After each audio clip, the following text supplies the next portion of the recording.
Salut mes chers élèves. Aujourd'hui, on va continuer la dernière partie de la petite marchande d'allumettes. Alors, ouvrez le livre de lecture à la page 62. On avait déjà vu le froid, la journée, la nuit, le rêve de cette petite fille. Actuellement, on va voir au matin. Pour commencer, vous allez observer les deux photos, la grande photo et la petite photo en bas. Léa, tu vas me décrire la grande photo. Vas-y. Très bien, on voit 3 grandes bougies en haut de la page. Une grand-mère qui prend la petite fille dans ses bras. Et on remarque aussi que les deux sont très contentes. Je continue avec la petite photo et c'est Lydia qui va me décrire cette photo. Exactement, Lydia. La petite marchande d'allumettes dort par terre et elle semble avoir très froid. Elle tremble de froid. Et si vous voyez à côté de cette petite fille, il y a plusieurs boîtes d'allumettes qui sont vides. Elle n'a plus d'allumettes pour les allumer. Alors, pour savoir plus, on va commencer la lecture. La petite marchande d'allumettes, 5 au matin. Grand-mère, s'écria la petite, emmène-moi. Emmène, c'est-à-dire mener quelqu'un avec soi d'un lieu à un autre. Tu vas me quitter quand l'allumette sera éteinte. Je le sais. Reste. Je t'en prie. Je t'en prie, c'est une formule de politesse qui veut dire une demande. Ou emporte-moi. Emporte, c'est-à-dire prendre quelque chose avec soi en quittant un lieu. La grand-mère prit la petite dans ses bras et l'emporta bien loin, en un lieu où il n'y avait plus ni de vent, ni de faim, ni de chagrin. Chagrin, c'est-à-dire un sentiment de tristesse et de peine. Après avoir vu les 2 vidéos sur le son 1, vous allez voir le tableau à la page 62. Je vois et j'entends le son 1. On a 5 écritures. On va commencer par la première et c'est en A-N, la grand-mère. 2, en E-N, comme le vent. Vous avez aussi maman A-N et comment E-N. Troisième écriture, c'est en E-M, comme emporte-moi. Quatrième écriture, c'est en A-M, comme sans son. Et finalement, la 5e écriture, c'est A-O-N, et je prononce en, comme enfant. Continue avec la page 63. 1. Je fabrique des syllabes et des mots. R-en, ran. En-R, en. Man, tan, ran, en, tran, ban, chant. Des fois, vous voyez le en, A-N, des fois E-N. Pan, plan, clan. Fan, même si vous voyez A-O-N, mais je dis en. Fan, le fan, c'est le petit de la biche. Pan, et pan, c'est un oiseau. Entre et entre. Une fois entre avec A et une fois avec E. Reconnez ces mots. Ce sont des mots déjà vus. Comment avec E-N. Maman, A-N. Dimanche, A-N. Quand, A-N. Le toboggan, aussi A-N. Sans son, c'est A-M. Et comme je peux dire le mot ici, Samson.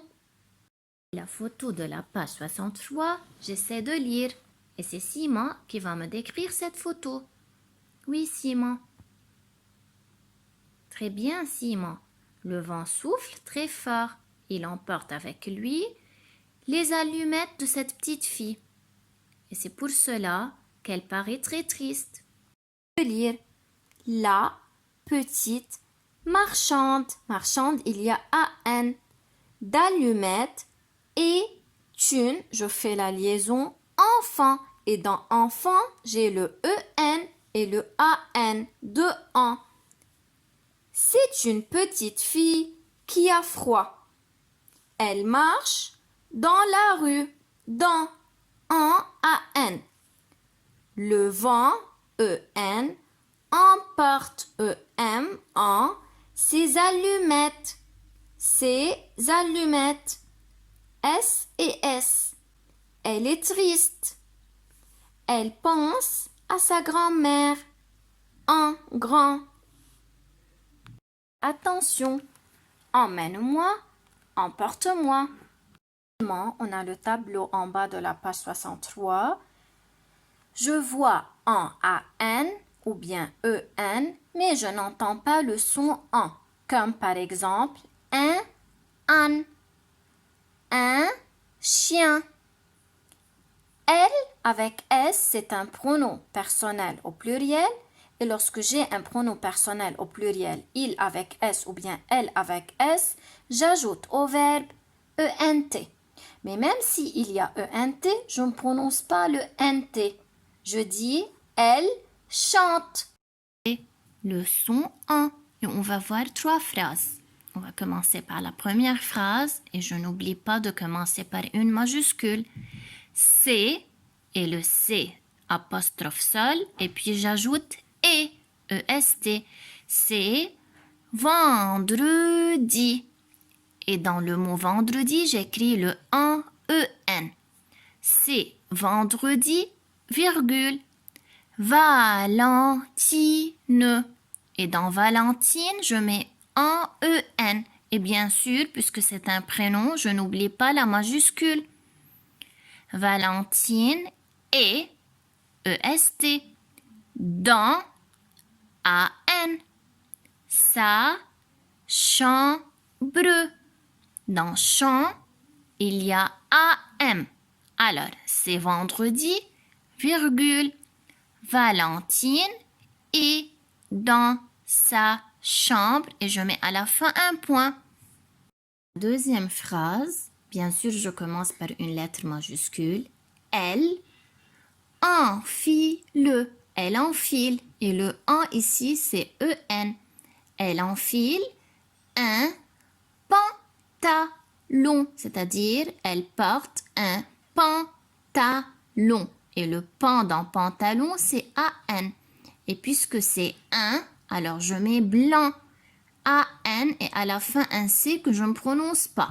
Elle enfile un pantalon blanc et une chemise blanche. Le féminin de blanc, c'est blanche. Et puisqu'il y a une chemise, alors c'est blanche.